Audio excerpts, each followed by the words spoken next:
Los misterios de Dios. Los misterios de Dios. Bueno, abran sus Biblias, los que la traen, en el libro del Apocalipsis capítulo 17. Apocalipsis capítulo 17, porque vamos a ver los tres misterios satánicos. Y vamos a abocarnos en esta mañana al misterio de Babilonia. La Biblia es un libro sellado. Contiene información espiritual. Y esta información espiritual no le es dada a las personas que son muy inteligentes, muy intelectuales, 5 doctorados en ciencias políticas, doctor en filosofía y letras, bla, bla, bla, bla, que aun cuando tienen este conocimiento terrenal, ya sea politólogos o personas que discuten o que debaten o que son completamente diestros para poder debatir todos los temas del mundo, la información espiritual de la Biblia le es dada a las personas que tienen al Espíritu de Dios, a las personas que se enfrentaron algún tiempo en su vida con Jesús, se dieron cuenta que necesitaban el perdón de sus pecados, porque Él fue muerto, enterrado y resucitado a los 3 días, y al entrar Jesús a tu vida, en quien están encerrados todos los secretos de la sabiduría y del conocimiento, comienza tu vida a ser llenada de un conocimiento que no proviene del mundo. En 1 de Juan capítulo 4, 3 y 4 dice el apóstol: ellos son del mundo y hablan las cosas del mundo. El que es de Dios nos oye. En esto diferenciamos el espíritu de verdad y el espíritu de error.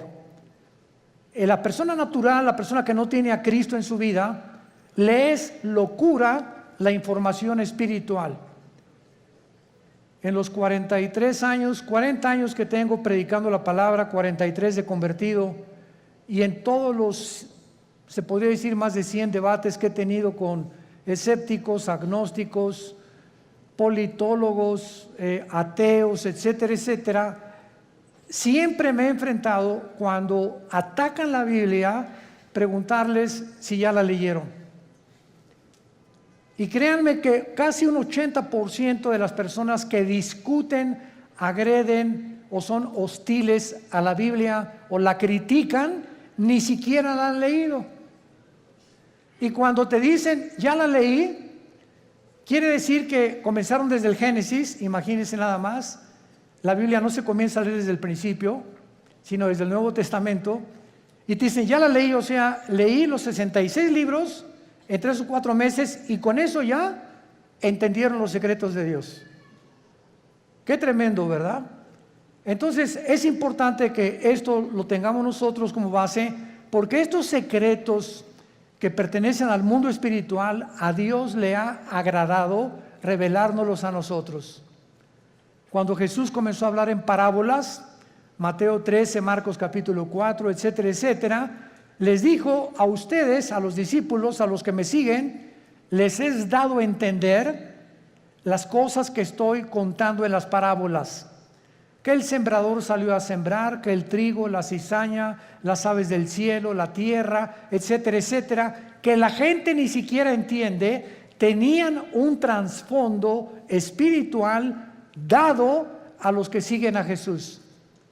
Entonces, si tú eres una persona, o los que nos escuchan, que quieres respuestas, por ejemplo, ¿por qué Dios permitió el mal en el universo? ¿Por qué, si Dios sabía que Adán y Eva iban a pecar, por qué los creó sabiendo como omnisciente que es Dios, etcétera, etcétera? No vas a tener respuestas hasta que comiences a seguir a Jesús, porque a Dios no le interesa enriquecer tu conocimiento intelectual, sino cambiar tu vida, transformar tu vida. Entonces les dijo a los discípulos: ustedes que ya me siguen, a ustedes les voy a dar a revelar y a que entiendan, les voy a abrir el entendimiento para que comprendan las cosas que la gente común y corriente, por muy inteligente que sea, no las puede entender. El libro del Apocalipsis, que es el 66º libro de la Biblia, es un libro lleno de símbolos. Y todos estos símbolos que aparecen en el Apocalipsis aparecen en el Antiguo Testamento. Casi la mitad de las citas del Apocalipsis vienen del Antiguo Testamento. Entonces, si yo quiero entender en el Apocalipsis qué significa Babilonia, o los 10 cuernos, o las 7 cabezas, o quién es la bestia, necesito tener un conocimiento anticipado del libro de Daniel, del libro del Génesis y del libro de Ezequiel, principalmente para yo poder interpretar o enseñar el Apocalipsis. Entonces, vamos a abordar en esta mañana, en esta serie que me ha parecido de veras maravillosa, y yo mismo estoy asombrado cada vez que descubro más y más misterios en la Biblia, el misterio de Babilonia. En la Biblia hay 2 palabras, 2 ciudades que se mencionan más que cualquier otra nación de toda la historia. Y la primera es Jerusalén. Es la que más se menciona desde el Génesis hasta el Apocalipsis. Y la segunda es Babilonia. Cuando la Biblia termina en el Apocalipsis mencionando a Babilonia, a una ramera que vamos a ver ahorita, por eso se le llama un misterio, porque es la madre de las rameras y de las abominaciones de la tierra. Tenemos que entender que en el Antiguo Testamento fue en la tierra de Babilonia donde comenzó la brujería, la astrología, el ocultismo, las ciencias ocultas y todo aquello que pertenece a la dimensión satánica tuvo su origen en Babilonia. Ahora bien, la palabra Babilonia y Babel son intercambiables, pero encontramos nosotros en Génesis capítulo 10 que la primera ciudad que Nimrod se le menciona en Génesis 10 del 8 al 10 como un cazador delante de Jehová. Pero esa palabra delante de Jehová significa en contra de Dios en el original hebreo. Y él fue el primer hombre que levantó Babilonia, que después acabaron levantando una torre, Génesis 11, la torre de Babel, donde Dios tuvo que confundir las lenguas, porque si ellos continuaban con ese sueño, con ese anhelo de llegar al cielo y de tener comunicación con los astros, etcétera, etcétera, ellos iban a acabar completamente destruidos por Dios. Entonces, la gran variedad de lenguajes que hay en el mundo es una manifestación de la misericordia de Dios, porque de otra manera nos acabaríamos todos, pero en 3 días. Entonces, gracias a que unos hablan francés, otros español, otros italiano, etcétera, etcétera, el mundo ha durado casi 6,000 años. Muy bien, ahora Babilonia, aparte en el Antiguo Testamento, aparece con otros nombres geográficamente. Uno de ellos es la tierra de los caldeos. La tierra de los caldeos. Y esta palabra, la tierra de los caldeos, esta frase significa la gente que vivía en Caldea, y Caldea era Babilonia. Entonces, cuando tú oyes la tierra de los caldeos, es la zona geográfica donde la humanidad se comenzó a levantar en contra de Dios. Y actualmente, geográficamente, se encuentra en la nación de Irak. Ahí lo que es ahorita Irak y Siria, porque en el Antiguo Testamento Irak y Siria era la tierra de la Mesopotamia y no había una división, estas 2 naciones no están divididas todavía, Y toda esa área geográfica es precisamente donde comenzó la humanidad, de acuerdo a la Biblia. Porque por ahí corre el río Tigris, que nace en Irak, en Turquía, son como 3,000 kilómetros y desemboca en el Golfo Pérsico, donde ahorita hay una gran tensión, por cierto, entre Irán, Inglaterra y Estados Unidos, porque Irán continúa apoderándose de los barcos petroleros ingleses, porque está provocando Irán. No sé si leen los periódicos, anoche otro escándalo, que no han soltado el barco que capturaron los iraníes en el Golfo Pérsico, el estrecho de Hormuz, que es exactamente junto a Irán, porque ellos quieren una guerra contra Estados Unidos por el grupo Hezbollah terrorista, para que si Estados Unidos actúa a través de la naval y a través de la guerra y se viene un enfrentamiento, entonces entraría a la guerra Israel, y bíblicamente los judíos destruirían Elam. Apúntalo, de Enrique, L-A-M. Elam es una franja que está dentro de Irán, junto al Golfo Pérsico, pero es la parte más pegada al Golfo Pérsico, al estrecho de Hormuz.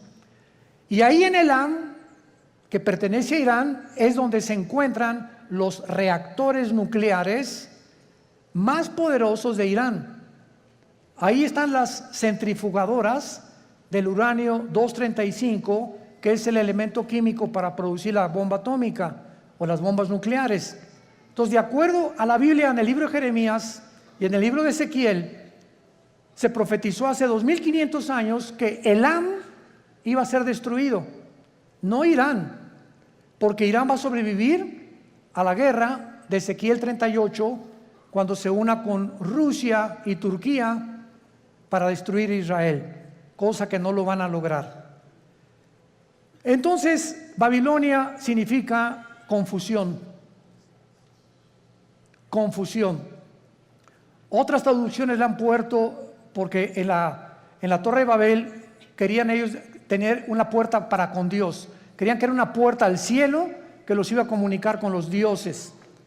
Pero la palabra Babel es básicamente la palabra confusión.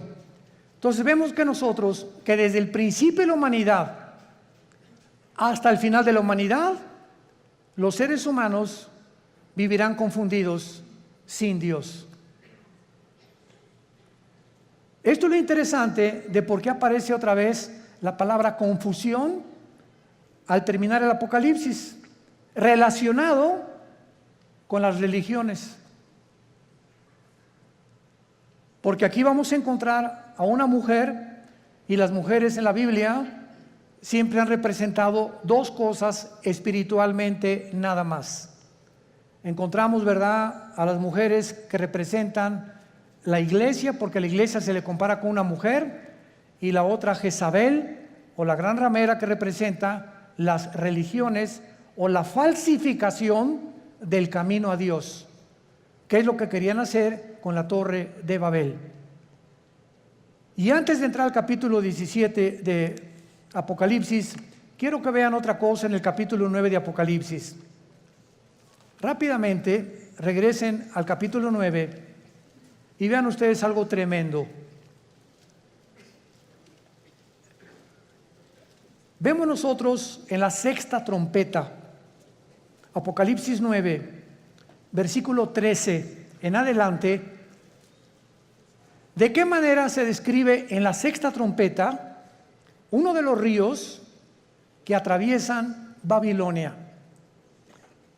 El sexto ángel tocó la trompeta y oí una voz de entre los cuatro cuernos del altar de oro que estaba delante de Dios, diciendo al sexto ángel que tenía la trompeta: desata los cuatro ángeles que están atados junto al gran río Bravo. ¿Eso dice? No, ¿verdad? Junto al Nilo. Tampoco. Qué interesante que hay cuatro principados satánicos ahorita atados junto al río Éufrates, que es el río que atraviesa Irak y Siria. y que desemboca en el Golfo Pérsico, donde hay una gran posibilidad que está ahí una próxima guerra. En otras palabras, de acuerdo a la Biblia, el área geográfica más endemoniada que hay, más satánica, más que el Teposteco y más que cualquier otro lugar donde hay brujería a la mexicana, es Irak e Irán. Ahí están 4 principados atados, y dice la Biblia, y fueron desatados, versículo 15, los 4 ángeles que estaban preparados para la hora, el día, el mes y el año, a fin de matar a la tercera parte de los ángeles. En otras palabras, el mundo que vivimos actualmente está bajo el control de ángeles, pero no ángeles buenos, ángeles caídos. Y la Biblia nos corre las cortinas y nos muestra que en esta época que estamos viviendo, que ya se va a acabar, vamos a entrar a donde ya los ángeles caídos serán completamente derrotados, y entrará Cristo con la iglesia a gobernar el mundo por 1000 años, después la Nueva Jerusalén, después la eternidad. Pero dice Hebreos capítulo 2, Dios no sujetó el mundo venidero a los ángeles. O sea, el mundo que viene después del de nosotros, ya los ángeles no van a tener parte, ahorita sí la tienen.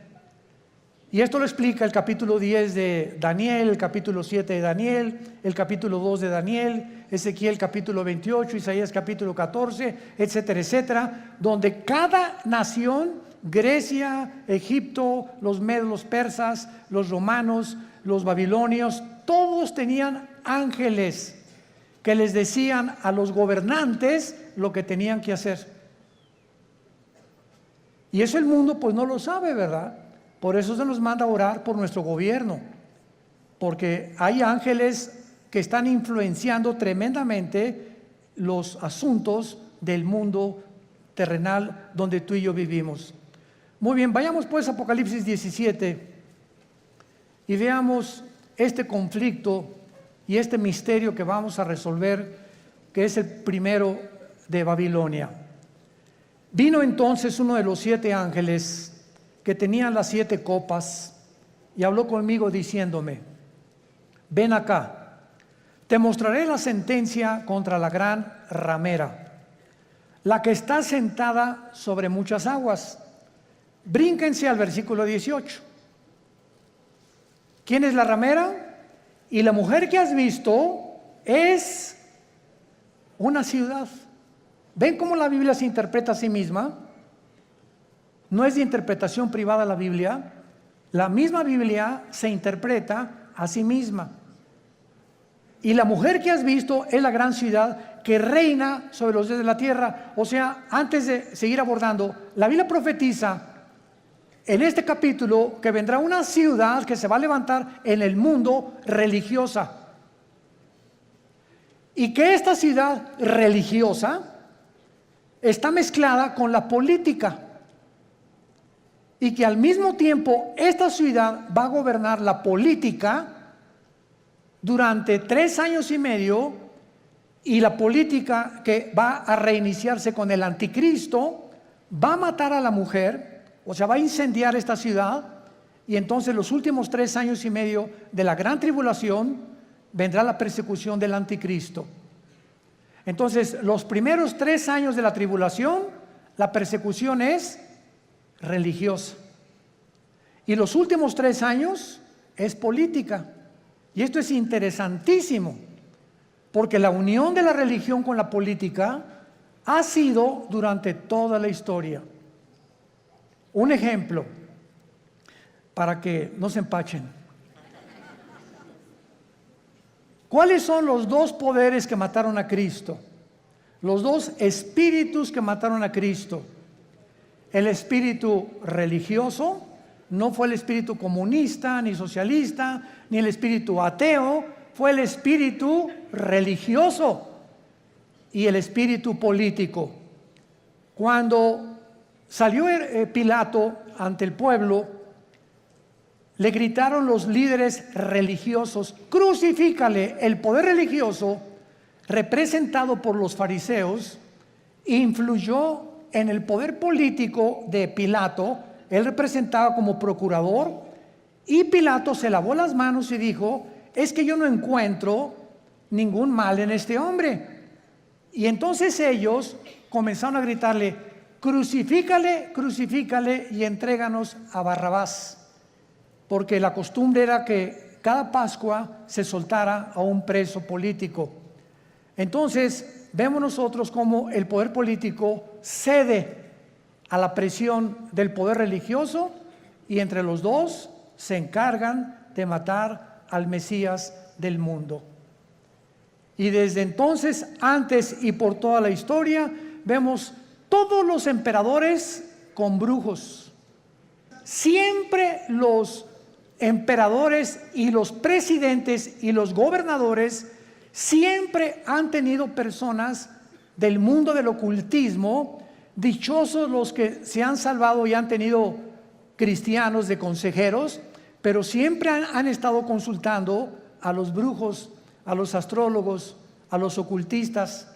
Los invitan a sesiones espiritistas para que invoquen espíritus, pero la unión entre el mundo religioso del oculto, lo vamos a descubrir.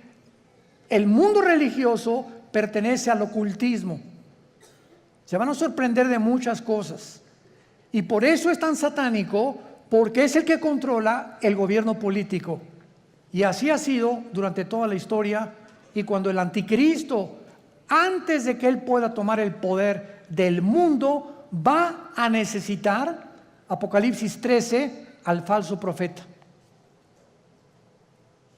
¿Quién es el falso profeta? Va a ser un líder religioso que va a unir a todas las religiones del mundo en una sola. Y cuando ya el anticristo vea que ellos le pavimentaron el camino para que su gobierno político pudiera emerger, entonces el anticristo quema a esta ciudad donde se van a concentrar las religiones del mundo, y él se proclama, segunda de Tesalonicenses 2, 3 y 4, el único Dios, donde el mundo lo adora como adoraron a los césares romanos como dioses. Te mostraré la sentencia contra la gran ramera. O sea, aquí hay un juicio contra una ciudad. Es lo primero que acabamos de despejar, esta incógnita. Esta ramera representa a una ciudad que está sentada sobre muchas aguas. Las muchas aguas en la Biblia son las naciones, como lo interpretó el versículo 18. Y dice así, versículo 2: con la cual han fornicado los reyes de la tierra, y los moradores de la tierra se han embriagado con el vino de su fornicación. Este ángel viene para enseñarle a Juan un juicio, una sentencia que viene decretada del tribunal cósmico de Dios. Quiero que sepas que voy a juzgar a este sistema religioso, y es muy importante que a esta ciudad se le da el nombre de ramera. Vamos a explicar esto. La palabra prostitución en la Biblia es una palabra que puede tener un uso apropiado cuando algo lo apropias de la manera correcta, o un uso inapropiado. Cuando el sexo se vende, o cuando alguien entrega su cuerpo a cambio de algo, se llama prostituirse. Entonces, cualquier persona que tenga relaciones sexuales porque va a recibir ya sea dinero o una mejor posición, o porque el jefe de tu trabajo te invitó a Acapulco porque te va a ser su secretaria particular con el doble de sueldo, tú te estás prostituyendo.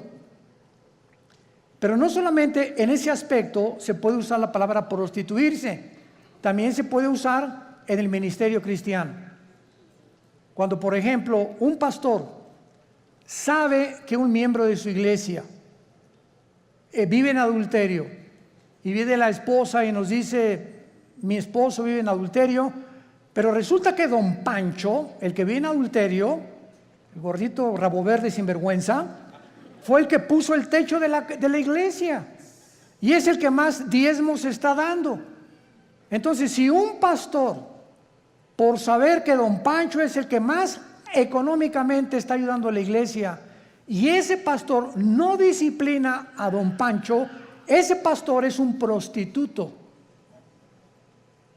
Ha prostituido su ministerio, se vendió. ¿Me van siguiendo? Siempre que tú cedes a tus convicciones por dinero o por un interés, te estás vendiendo. En la Biblia es la palabra fornicar. Por eso más adelante dice que esta ciudad ha fornicado, ha tenido relaciones ilícitas con los gobiernos. Y la iglesia no tiene que haber separación entre iglesia y el Estado. La separación gubernamental y políticamente entre la iglesia y el Estado es beneficiosa, es saludable, porque ningún Estado, ningún gobierno puede imponer. Hagan de cuenta que en México surge un presidente cristiano. Este presidente de ninguna manera debería atreverse a imponer el cristianismo en la República Mexicana, porque se coartaría la libertad, porque todos somos libres de manifestar las creencias en las cuales nosotros creemos. Pero cuando ya se impone una religión a través de la muerte o de la Inquisición o de la tortura con el beneficio de la iglesia, es cuando vemos que ese sistema se ha prostituido. Se ha prostituido, porque a la iglesia no le corresponde juzgar a los malos, eso le pertenece al Estado. El Estado usa el Estado de Derecho para castigar a los malos, silla eléctrica o pena capital o pena perpetua, lo que sea. La iglesia tiene la función de predicar el Evangelio para que el corazón del ser humano sea transformado. La justicia la aplica el Estado, no la iglesia. Para que me vayan siguiendo con mucho cuidado. Esto es muy importante, porque el otro día escuché una conferencia de un grande teólogo que me sorprendió con lo que dijo, y me dice: de todos los países a los que yo he visitado en Latinoamérica, el más inculto y el que más ignorante es de todo lo que está pasando, México lindo y querido. Sentí algo bien feo aquí adentro de mí. Se considera el país más ignorante y más inculto de todo lo que está pasando políticamente, religiosamente, etc. Como que si al mexicano no le importa más que el Calimán y las telenovelas y el América, desde luego. Además vive el América. Bueno, pero esto es tremendo, ¿verdad? Y otra cosa que también me sorprendió es que un análisis que hizo las Naciones Unidas fue que en Europa el promedio de la gente normal, desde los 10 años de edad hasta los 25 o 30 años de edad, cualquier europeo de cualquier nación de Europa ha leído antes de los 25 años por lo menos 6, 7 libros al año. Y en México, 1 al año. Y con trabajo no lo acabaron. ¿Se imaginan? Estamos con el esto, con el Calimán, la televisión, ausentes completamente de cultivar nuestro espíritu, nuestra mente intelectual. Me gradúo de abogado y jamás me vuelvo a meter a la jurisprudencia ni a los libros. Me gradúo de médico, no me actualizo con todos la tecnología impresionante en la medicina que hay actualmente. Por ejemplo, no sé cuántos de ustedes han notado que ya no uso lentes. Asústame. No es para que se asusten, ¿verdad? Pero es increíble. Tengo como 40 años usando lentes. Yo tenía hipermetropía, estigmatismo y no podía leer. Ahorita tengo una visión de 20/20, impresionante. ¿Saben lo que me hicieron? Resulta que ahí en Dallas, Texas, está uno de los médicos oftalmólogos que trajo el rayo láser. Pero a mí no me hicieron nada más el rayo láser, sino que me hicieron 2 implantes de la oftalmología, 2 implantes intraoculares. O sea, me metieron 2 ojos o 2 lentes, no sé. Y cuando yo le pregunté al oftalmólogo después, duró 16 minutos la cirugía. Primero uno y como al mes me hicieron el otro. Y le dije, bueno, ¿cómo está esta explicación? Y me dice, mira, hay 5 tipos de lentes. El que te metimos a ti se llama ultralight. ¿Qué significa esto? Con un rayo láser te perforamos una incisión milimétrica y por un tubo te metimos un lente envuelto como un taco. Y entró el lente y dentro de tu ojo se abrió como una tortilla. Y entonces se tiene que ir pegando a la parte de atrás, al tejido. Y en ese momento, bueno, me dieron entrenamiento, ¿verdad? Todos los días me dieron que tenía que hacer una pluma así, acercármela a todo, nomás como 50 o 100 veces hasta que ya pudiera ver de cerquito. Ahorita ya no necesito nada, ya puedo ver de lejos, ya la luz casi no me molesta. Pero es impresionante la tecnología de la oftalmología y de todas las demás ramas de la ciencia del siglo XXI. A mi hijo Caleb le hicieron en 7 minutos el láser, nada más que a él no le hicieron cirugía. A él con el puro láser le quitaron los problemas que tenía de la vista con una garantía de 35 años. Ahí me dieron hasta que venga el Señor por nosotros. Pues sí, ya para qué quiero más, ¿verdad? Bueno, pero este es el mundo que estamos viviendo, ¿no? Entonces, están pasando muchas cosas en el mundo y tenemos que estar actualizados, tenemos que estar leyendo revistas, actualizándonos, ¿verdad? Las noticias para saber y enterarnos cómo está la cosa, y tenemos que tener hambre, pero más que nada, hambre de la Biblia. Muy bien. Entonces, la prostitución en este pasaje, la ramera representa, si lo quieres apuntar, la prostitución de la religión. Cuando la religión se vende, cuando la religión ofrece, dame dinero y tu hijo va a ser sanado, dame dinero y la maldición se irá de tu casa, o manda dinero y vas a recibir a cambio algo. Esta religión está negociando la salud y se está prostituyendo. Porque la Biblia dice que Dios ama al dador alegre, no por necesidad, ni por coerción, ni por amenaza, ni porque si no mandas, la maldición de Tutankamén caerá sobre tu casa. Ahí es cuando vemos la prostitución de la religión. Hace poco acaban de capturar a un hombre, ¿verdad?, en Estados Unidos, líder de una secta que se llamó La Luz del Mundo en México, que no se imaginan ustedes, ¿verdad? No son millonarios, son multimillonarios. Y lo más asombroso es que el 70% de las gentes que van a estos millones de personas que pertenecen y el dinero que tienen son gente humilde, son gente de pobres, o sea, de la clase indígena y de casi, como decía Cantinflas, desleídos y deslustrados. No son muchos profesionistas ni mucho menos. Y estas personas, ¿verdad?, tenían comandos armados. Cuando ese hombre viajaba con guardaespaldas, con ametralladoras, etcétera, etcétera. Y llegó a convencer a la gente de que él era Dios. Y cuando él entraba a la iglesia había un trono literal, donde él se sentaba con muchachas junto y muchachas por acá a los lados, y entraba y lo comenzaban a adorar como Dios. En otras palabras, él estaba vendiendo, prostituyendo la religión. Y así hay cantidad de sectas, e inclusive se puede dar en iglesias cristianas. Cuando los líderes, vuelvo a repetir, por causa del dinero o por conveniencia del dinero, se venden y sus convicciones las crucifican para poder obtener lo que ellos están ofreciendo mediante milagros. Este es el problema de las religiones que se prostituyen. Muy bien. Y esto es lo que sucede en Apocalipsis 17, como lo vamos a ir viendo, una ciudad prostituta que ha fornicado, dice el versículo 2, con los moradores de la tierra. Y más o menos ustedes ya pueden irse dando cuenta de quién estamos hablando.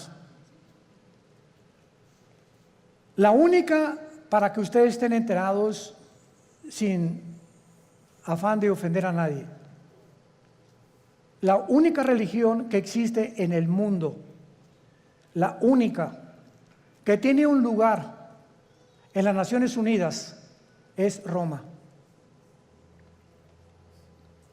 La única religión que durante 18 siglos en Europa no permitía que los reyes se casaran más que con los que ellos autorizaban.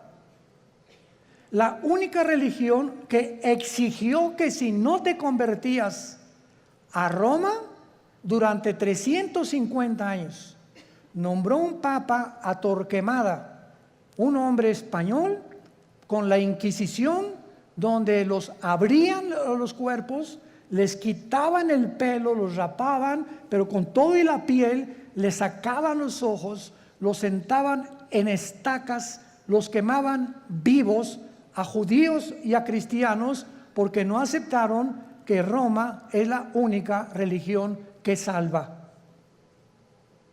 Y hasta el siglo XXI, los estatutos romanos continúan enseñando lo mismo. Fuera de Roma no hay salvación. Esto es impresionante. Cuando yo tenía 12 años de edad, les he contado a muchos, fuimos educados, mi hermano Alejandro y yo, en colegios lasallistas, San Juan Bautista de La Sal. Y a los 13 años vivíamos en Acapulco, entré al seminario, yo quería ser cura, porque nos enseñaron los hermanos lasallistas en aquel tiempo el latín, en aquel tiempo éramos acólitos, el cura daba la misa en latín, cuando entraba supuestamente al altar, ¿verdad? Entraba y decía, introibo al altar de Deu, justifica juventudes meam, me introdujo al altar de Dios a ofrecer los sacrificios por los vivos y por los muertos. Ya le contamos en latín los acólitos, y cuando uno de los grandes dirigentes ahí llegó a visitarnos al seminario, nos dijo, ustedes están ya en el tiempo de hacer un voto de celibato sacerdotal. Y pues éramos como 10 o 12 muchachos de 14, 15 y 6 años de edad, y nos volteamos todos a ver qué significa el voto del celibato sacerdotal.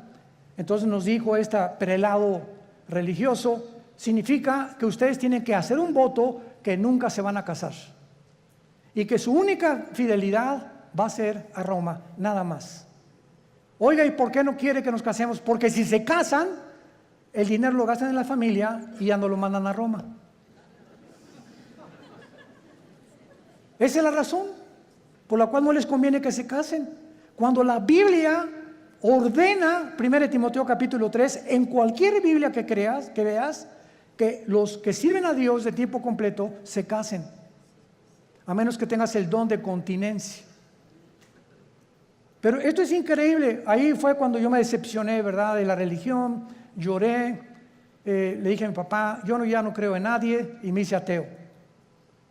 A los 17 años ingresé al Partido Comunista, me uní a la dialéctica materialista, a estudiar el Capital de Marx, de Engels y de todos los grandes líderes, Lenin, que la llevó a la práctica en la revolución bolchevique, etcétera, etcétera, hasta que cuando me convertí, yo estaba a punto ya de casi quitarme la vida, de la depresión a la que yo había llegado, de la decepción y de todo, que ya nadie me convencía, cuando mi hermano Alejandro me presenta a Jesús como el camino, la verdad y la vida. Y yo supe cuando encontré a Jesús que era la única razón por la cual yo debía seguir viviendo, y le prometí desde ese día. Fue marzo de 1974 que yo le entregaría mi vida y que lo quería servir, y desde entonces no lo he dejado de servir, por la gracia de Dios. Bueno, ahora muy bien, vean rápidamente en el Antiguo Testamento, en Jeremías capítulo 2, de qué forma en el Antiguo Testamento se menciona la fornicación física o la prostitución, así como material o terrenalmente. Una mujer se puede vender por dinero, la cual se le llama prostituirse o prostituirse, o un hombre también. Espiritualmente Dios usa el mismo término cuando tú le dejas a Él por los ídolos, o cuando dejas a Dios por otras cosas más importantes que Él. Dice Jeremías capítulo 3. Dicen, si alguno dejare a su mujer yéndose esta de él y se juntare otro hombre, ¿volverá a ella más? ¿No será la tierra del todo amancillada? Tú pues, le está hablando Dios a Israel, has, ¿qué cosa? Fornicado con muchos amigos. Pero no se está refiriendo Dios a la fornicación física sexual. Veámoslo. Mas vuélvete a mí, dice Jehová, alza tus ojos a las alturas y ve en qué lugar no te hayas prostituido, junto a los caminos te sentabas, para ellos como árabe en el desierto, y con tus fornicaciones y con tu maldad has contaminado la tierra. Por esta causa las aguas han sido detenidas y faltó la lluvia tardía, y has tenido frente de ramera y no quisiste tener vergüenza. Dios acusa a Israel de fornicar con los ídolos, que es lo mismo cuando un hombre se va con una mujer que no es su esposa, o cuando un muchacho tiene relaciones con su novia sin casarse, está fornicando. Ella se está entregando a él o por conveniencia, o él con ella. Se están prostituyendo los dos. Y cuando tú espiritualmente dejas a Dios y abrazas cualquier otra área de la vida por olvidarte la palabra de Dios, has prostituido tu llamado. Estás fornicando. En otras palabras, en la Biblia, la idolatría se le compara con la fornicación sexual. Ahora veamos y confirmémoslo en Santiago capítulo 4, en el Nuevo Testamento, y dice así el apóstol Santiago. Santiago capítulo 4, versículo 4. Santiago 4, versículo 4. Oh almas, ¿cómo se les llama? Adúlteras, pero no porque se hayan ido con otra mujer. ¿No sabéis que la amistad del mundo es enemistad contra Dios? Cualquiera que se quiera ser amigo del mundo se constituye enemigo de Dios. ¿O pensáis que la Escritura dice en vano, el Espíritu que Él ha hecho morar en nosotros nos anhela celosamente? Vemos ya que también en el Nuevo Testamento la fornicación puede ser espiritual o puede ser de carácter sexual. Vayamos otra vez a Apocalipsis, nuestro pasaje, y ya vamos despejando muchas incógnitas que estaban ocultas ante nuestros ojos, por lo cual Dios le llama a esta ciudad, versículo 2, has fornicado con los reyes de la tierra. Roma tuvo relaciones ilícitas con los políticos. Cuando Constantino en el año 325 después de Cristo, apúntalo, fue el último emperador romano, fueron los emperadores los que le hablaron a una persona para darle el título de pontífice. Fue el primer título que se le dio a un dirigente en Roma. La palabra pontífice significa constructor de puentes en el latín. Constructor de puentes, o sea, vamos a nombrar a una persona, síganme con cuidado, que tenga relación con Dios y que nosotros a través de esa persona podamos comunicarnos con Dios. Cuando 350 años antes, la Biblia dice, porque no hay más que un solo mediador, Hechos 4:12, entre Dios y los hombres, Jesucristo. Entonces, Roma toma el lugar de Jesús y dicen que ellos a través actualmente de cualquier cura o cualquier padre te tienes que ir a confesar. Él te da una penitencia de, no sé, 30, 40 veces Marías o lo que tú quieras decir, y en ese momento tus pecados son perdonados. ¿Qué dice la Biblia? Que no tenemos ya a nadie desde Cristo en nuestros días a quien contarle nuestros pecados más que a Jesucristo, hombre. Primera de Juan 1, 8 y 9. Si confesamos nuestros pecados, Él es fiel y justo para perdonarnos y limpiarnos de toda maldad. ¿Se dan cuenta cómo cuando comenzamos a estudiar se nos comienzan a caer las vendas? Pero cuando el mexicano o el latinoamericano no quiere estudiar y no quiere leer, te puedes quedar 20, 30 años y te encierras en una cárcel de religión. No, yo estoy bien, y ahí tienes enfrente la luz y te niegas a verla, porque puede más tu orgullo religioso que la verdad. Juan capítulo 3, y esta es la condenación, que la luz vino al mundo y los hombres amaron más las tinieblas que la luz, porque sus obras eran malas. Muchos no quieren venir a la luz, no porque no puedan, sino porque no les conviene.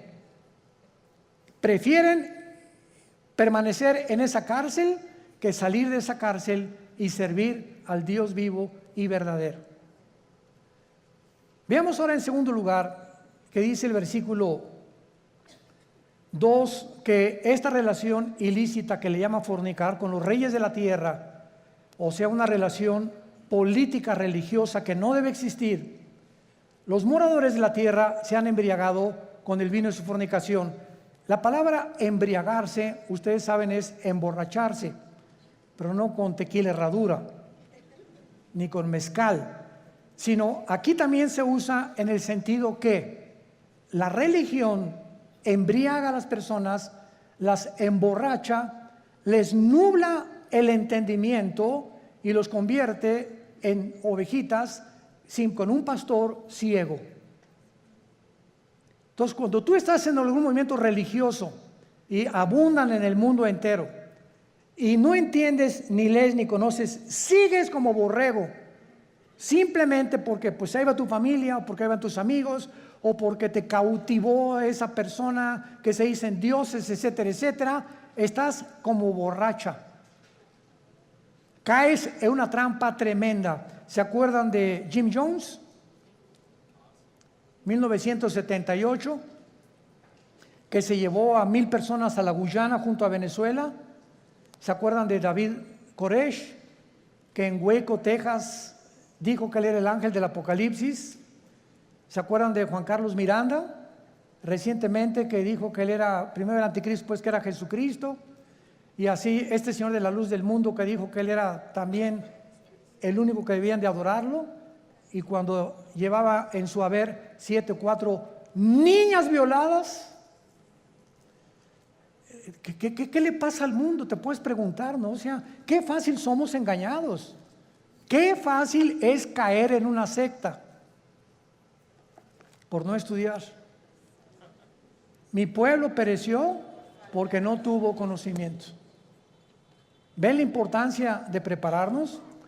Ahora veamos aquí en el versículo 3 que el Espíritu Santo traslada o transporta a Juan a un desierto. Y ahí en el desierto tiene una visión tremenda el apóstol Juan. ¿A quién ve a Juan? ¿A quién ve? A una mujer sentada sobre una bestia escarlata. El color escarlata es el color de los dragones. Es un color rojizo, que es el color que se asocia con la sangre, con la guerra y también con Satanás. Entonces vemos ahí una mujer sentada o montada sobre una bestia escarlata. Y esta bestia tenía llena de nombres de blasfemia, que tenía 7 cabezas y 10 cuernos. Nuestro paso actualmente ahorita es tratar de descifrar qué significa la mujer sentada sobre esta bestia. Muy bien, esta bestia en el versículo 8 nos da la interpretación. La bestia que has visto era y no es, y está para subir del abismo e ir a perdición. Número 1, esta bestia es el nombre que el Espíritu Santo le da a una imagen o a un principado satánico que ya había existido antes en el mundo. ¿Se acuerdan de los 4 ángeles atados junto al río Éufrates? ¿Quiénes creen ustedes que sean esos 4 ángeles? Porque si estaban atados no es porque vivían en Disneylandia. ¿verdad? Sino que eran 4 ángeles que ocasionaron un daño tan grande en la historia humana que Dios los encerró y los va a soltar al final de la gran tribulación cuando nosotros ya no estemos ahí. Pero en el capítulo 10 de Daniel se nos revela que cuando Dios envió un ángel a la tierra para comunicarle a Daniel el futuro de Israel con la profecía de las 70 semanas, otro principado satánico se atravesó y lo interrumpió durante casi 3 semanas, que mientras había una guerra en la dimensión espiritual, Daniel se encontraba en la tierra orando. En esas 3 semanas hubo una guerra espiritual sin que Daniel lo supiera. Y esas oraciones de Daniel hicieron que viniera el ángel y bajara Miguel, el arcángel y comandante en jefe de las huestes de los ángeles buenos de Dios, para que ese ángel fuera librado y llegara a la tierra, a Jerusalén, a Babilonia, y le entregara a Daniel el recado. Y entonces ahí el ángel le dice a Daniel: me detuvo el ángel de Persia. En otras palabras, el principado que estaba gobernando el imperio pérsico, que es el imperio de Irán, porque en 1935 se le cambió de Persia a Irán, era un principado satánico. ¿Y cuáles son los 4 imperios que Daniel menciona? Babilonia, los medos y los persas, los griegos y los romanos. Estos 4 ángeles del Apocalipsis de la 6ª trompeta son los 4 ángeles que estuvieron al frente de los más grandes imperios del pasado y que fueron imperios antisemitas. Y van a volver otra vez a resurgir. Pero aquí hay un ángel que está en el abismo. ¿Qué es el abismo? Muy bien, la Biblia nos habla de que hay prisiones en el centro de la tierra. Una es el infierno. ¿Quién está en el infierno? ¿Tu comadre? ¿Tu tía? ¿Tu tío? No sabemos, ¿verdad? El infierno es el lugar de los espíritus humanos, nada más, desde Adán hasta nuestros días, que bajan al centro de la tierra. Todos los que murieron sin Cristo o rechazaron la salvación se encuentran en el infierno. En el infierno no hay demonios. Ahora, el lugar de los demonios, cuando Cristo vino al mundo, el gadareno le dijo a Cristo, ¿verdad? O cuando los iba a sacar del endemoniado, le dijeron a Cristo: no nos mandes al abismo, déjanos meternos en los puercos, porque los demonios saben que al bajar al abismo ya no salen hasta Apocalipsis capítulo 9, que se les va a abrir la puerta y van a invadir el mundo. ¿Se imaginan? Ahorita hay maldad. Ahora imagínense con todos los demonios sueltos. Entonces en el abismo están los demonios, en el infierno los seres humanos, en el Abadón o en el Tartarus están los ángeles caídos que Dios ha guardado por ahí y que también serán soltados después. Y hay otros ángeles que están guardados y que ya nunca jamás, por toda la eternidad, van a ser soltados. Entonces la Biblia nos muestra claramente que esta bestia que estaba viendo Juan, no hay otro nombre más que bestia para darle, porque la palabra bestia en el griego significa algo cruel, rapaz, sanguinario, que no se le puede comparar a un tigre, ni a una hiena, ni a un león, ni a una águila. No hay ningún animal comparado, y por eso se le adjudicó el nombre de bestia.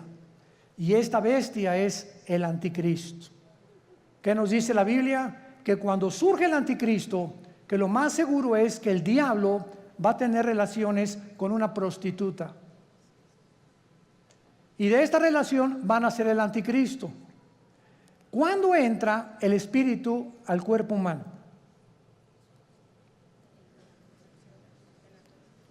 Cuando mi papá se juntó con mi mamá, el cromosoma Y de mi papá se juntó con el óvulo de mi mamá, doble X, se formó una célula de 46 cromosomas que le llaman el cigoto o el cigote, ¿verdad? Y después ahí es el feto y ahí se va formando la criatura. La pregunta es la siguiente: ¿cuándo entra el alma humana o el espíritu al cuerpo humano?